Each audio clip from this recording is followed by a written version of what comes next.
Assalamualaikum warahmatullahi wabarakatuh. Salam sejahtera permisa. Aku bakalan sering update tentang berita atau fenomena yang terjadi di Indonesia di segmen L News. Sebelumnya, kalau kalian suka sama channel YouTube aku, jangan lupa di subscribe dan nyalakan tombol loncengnya. Perkenalkan, nama aku Laraswati Anggraini dengan NIM 0621020001 dari Prodi Bisnis Digital mahasiswa ITSK Sugeng Wartono. Video ini dibuat karena untuk memenuhi tugas ujian akhir mata kuliah PKN. Alasan aku memilih kasus ini agar menjadi wawasan bagi generasi muda dan menumbuhkan jiwa nasionalisme. Pembunuhan tragis yang dilakukan oleh OPM menewaskan 20 pekerja PT Istaka Karya. Kejadian pembunuhan itu dipicu karena beberapa pekerja yang memotret ritual yang dilakukan OPM pada tanggal 1 Desember 2018 yang disebut-sebut sebagai Hari Kemerdekaan Papua. Apa kalian sudah pernah mendengar apa itu OPM? Mari kita bahas. OPM adalah organisasi Papua Merdeka yang sudah berdiri sejak tahun 1961. Pada April 1961, dibentuklah New Guinea Council. Pada 1 Desember 1961, New Guinea Council bersama Belanda secara resmi mengumumkan simbol nasional. Dalam hal ini menegaskan kedaulatan bahwa mereka sebagai sebuah bangsa.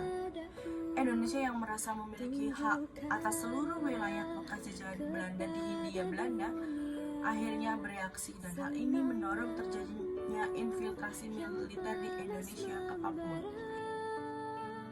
Tahun 1962 diadakan New York Agreement akibat dari tekanan Amerika Serikat dan aktivitas militer Indonesia.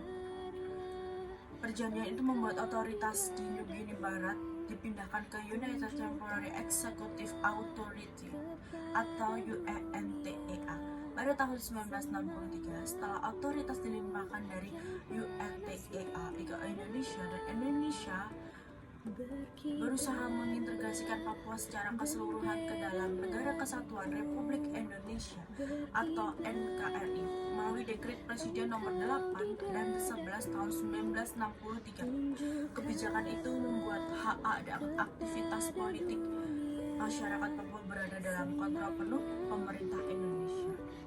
Apakah kalian tahu siapa pemimpin organisasi Papua Merdeka ini? Nah, pemimpin organisasi Papua ini adalah Jacob Prai yang mulai memimpin sejak 1 Desember 1963 hingga sekarang. Jacob Prai adalah lulusan Universitas Cendrawasih yang sejak awal telah anti-Indonesia. Jacob Prai sebelumnya menjabat sebagai Kepala Senat Pemerintah Sementara Papua Barat. Dinyatakan di Great Waris, daerah perbatasan antara Papua Nugini dan Papua Barat. Jacob Prai diberi swaka di Swedia dengan Dr. John Otto Ondawarme dan saat ini memimpin gerakan Papua Kantor Internasional di Malmö, Swedia.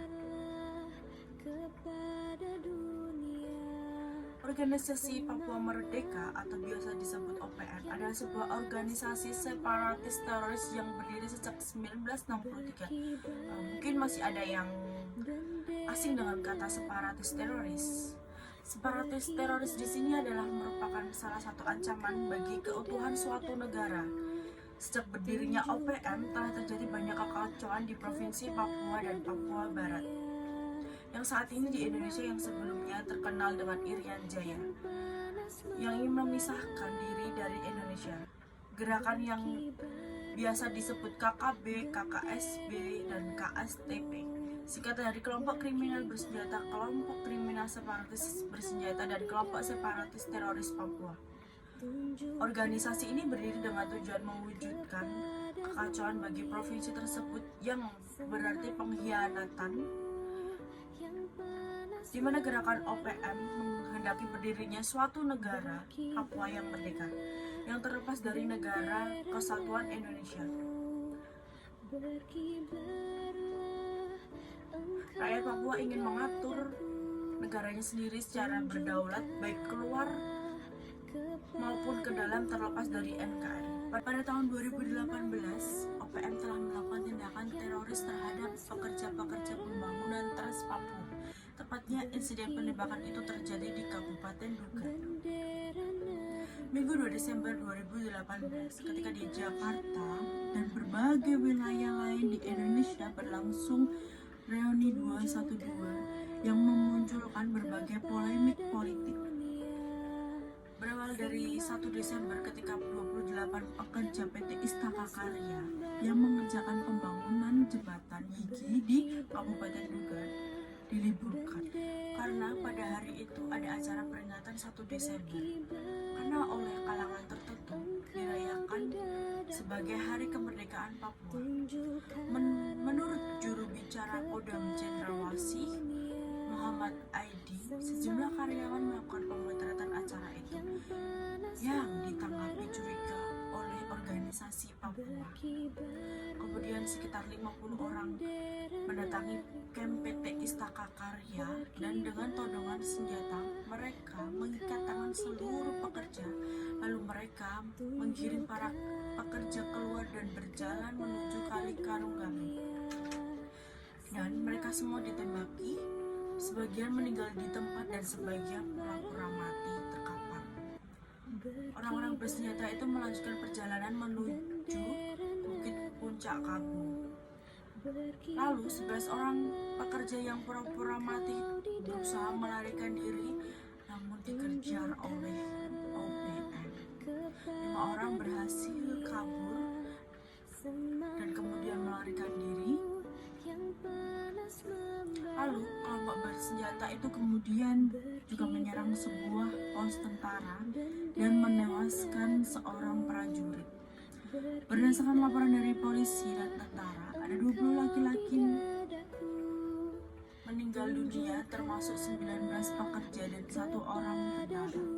Sayangnya hingga saat ini masih belum ada tersangka utama dari kasus-kasus kejahatan hingga pembunuhan yang dilakukan oleh organisasi Papua Merdeka. Peristiwa organisasi Papua Merdeka adalah salah satu contoh kasus yang menyimpang dari Pancasila sila ketiga yang berbunyi Persatuan Indonesia, di mana kasus ini muncul yang bertujuan untuk memisahkan diri dari bangsa Indonesia, menyebabkan perpecahan antar organisasi, negara, dan menimbulkan kerugian negara serta menewaskan banyak korban. Jika negara ingin konflik ini segera selesai, maka pemerintah harus bisa merangkul semua organisasi agar bisa berunding dan sama-sama menyepakati akar masalah dengan dasar saling menghormati, bermartabat, dan tidak manipulatif. Solusi kedua, mencapai rekonsiliasi dan kalau mungkin membentuk perlindungan hak asasi. Nah, gimana tanggapan kalian mengenai kasus tersebut? Kalau menurut kalian, solusi apa sih yang harus diambil pemerintah untuk menghadapi OPM? Berikan tanggapan kalian di